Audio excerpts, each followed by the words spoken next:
Today I wanted to be painting an illustration of a story I've been reading. So I created a sketch of what it would look like.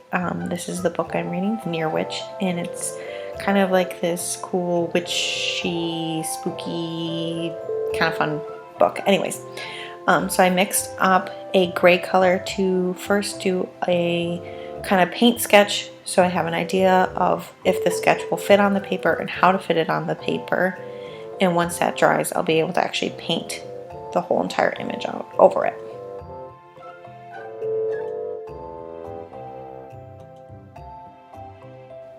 Okay, 1, learn from my mistakes. Start with the horizon line first. I started with the path, and that was confusing me a little bit, so I had to put that horizon line in, and then things started to make way more sense to me. So just start in the horizon line, and I also want to let you know I kind of compiled this image not just from my imagination, but looking at a couple references of what a forest would look like with fog and kind of how do trees work when there's all these hills and rocks. So I'm using a couple references to then help me make an imagined landscape. So just keep that in mind. Not all of this is straight from my head. I had to, kind of plan something. Before I started to paint the background where I kind of wanted to look like there are some trees in the distance, but there's still fog, so you wouldn't really see them. So I took my sketchbook and kind of just painted a quick little kind of example of what it would look like and what it would feel like. So then when I got comfortable with what it was going to, like what it felt like to do it, I then just went straight for it on the final piece of paper.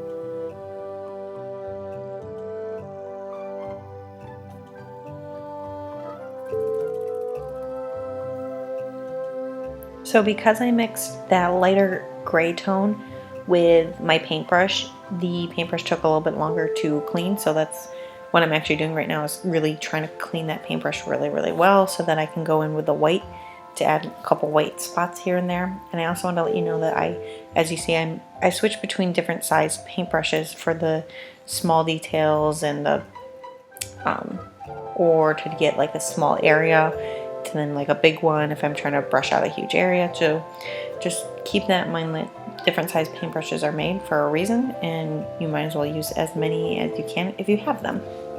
I say this as a person that when doing watercolor tends to use only one round brush, but yeah, just again, just take what I'm saying and learn from my mistakes.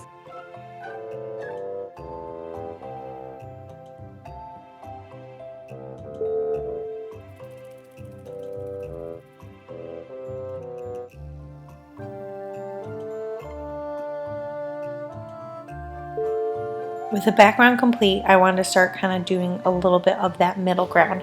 And so I actually, with every layer you get closer to the foreground, I was darkening the gray tone that I'm using just to be able to show atmospheric perspective, as well as kind of give you that little bit more of this, like there's fog rolling in spots because of that slight shift in shade.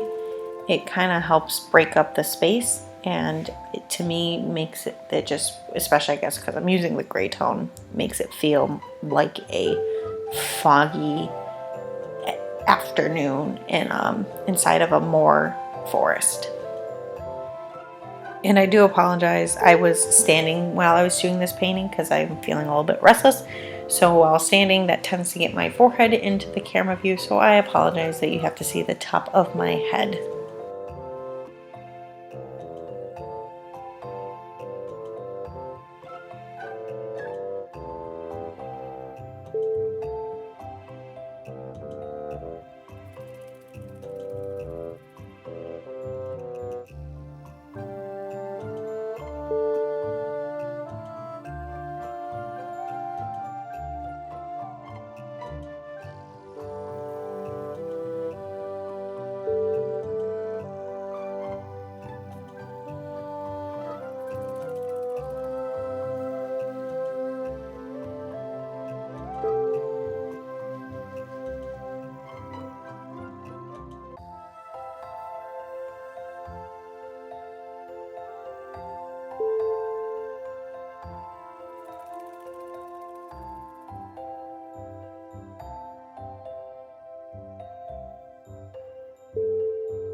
So this little character I put in the background is supposed to be one of the sort of main protagonists or main characters that the actual protagonist constantly sees in the woods and looks kind of like a shadow thing, and I just did not like it. I couldn't figure it out, so I covered it up and I was going to come back to it later.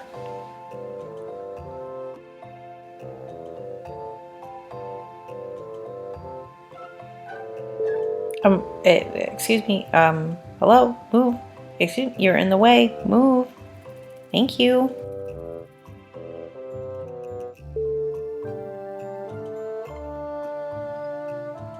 Excuse me, your head is in the way as you make a beautiful tree. Bob Ross would be proud. Get your head out of the way. Hello, Miss Art. Yeah, there you go.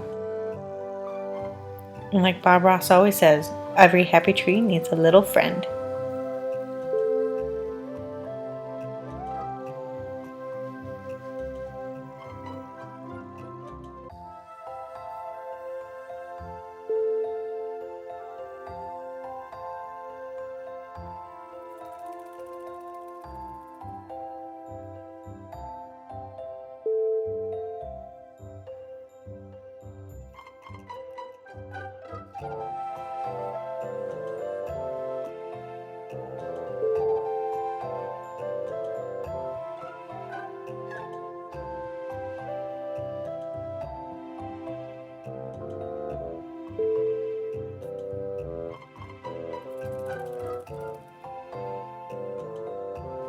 So here I was playing with, I wanted the path to be a little bit lighter than this part of like the middle ground that I was doing.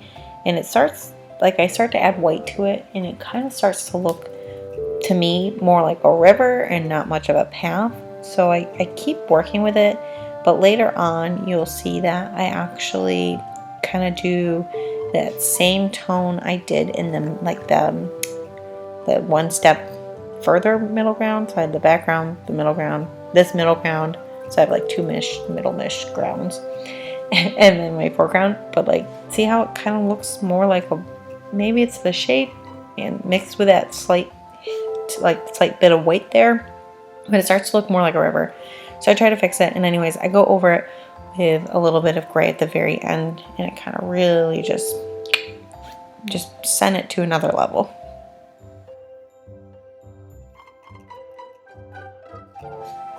So off camera, I mixed a deeper, darker gray blue color that I'm using, and instead of adding black, I actually added a little bit of purple, blue, green, and magenta to darken this gray to make this really cool midnight blue color.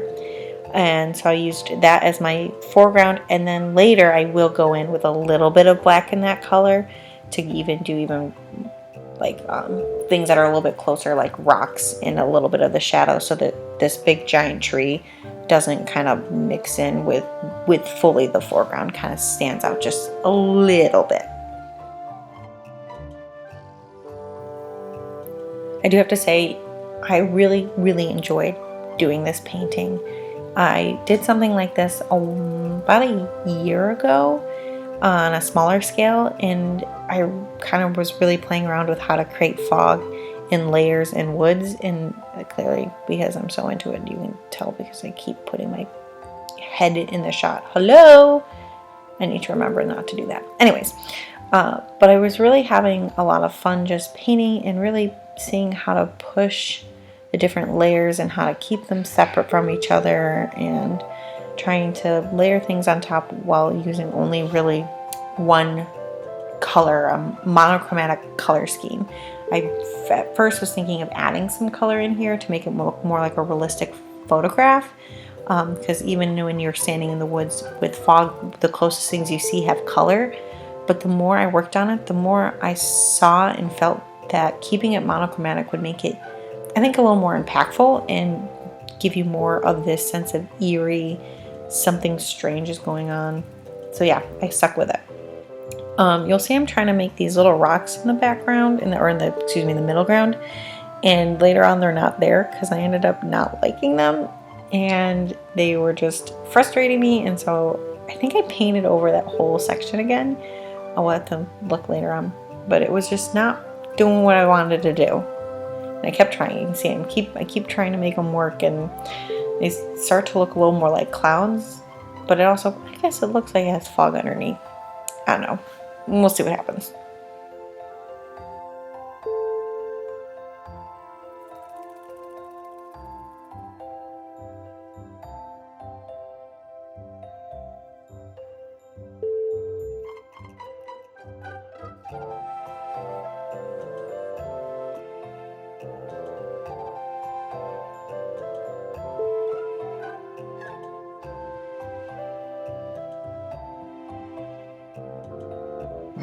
So this is going to be an excellent example. Sometimes I sketch something and then after completing it, I look and go, oh, I need to add something. Something is completely off. The balance doesn't feel right. The colors don't feel right. So I add a tree.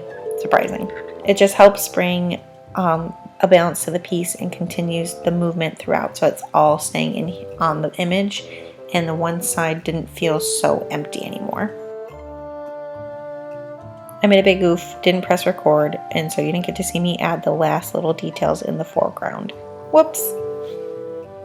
When I have the painting all done and I want to take the tape off, I always, instead of, on a precautionary measure so I don't rip the paper, I take a hairdryer and I just use it high and I go back and forth on the side of the tape that I want to pull up, and the heat makes it not stick anymore and it comes right off. There we are. An illustration inspired by the book The Near Witch. What do you think?